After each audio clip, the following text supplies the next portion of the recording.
Səhər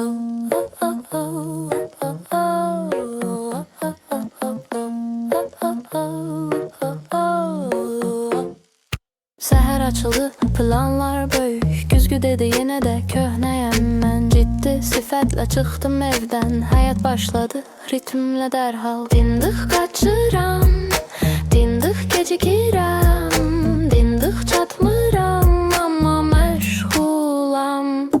Dindik gün keçir yenə, hamı yaşayır görüntüdə. Dindik vaxt gedir səssiz, heç kim çatmır özünə düz.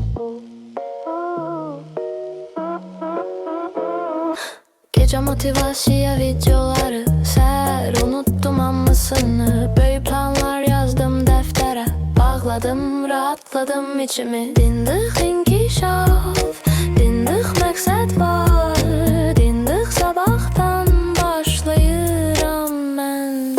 Biraz sonra dəyişərəm, hamı kimi deyirəm mən. Sabah gəlir, sabah gedir, mən isə eyni qalıram yenə.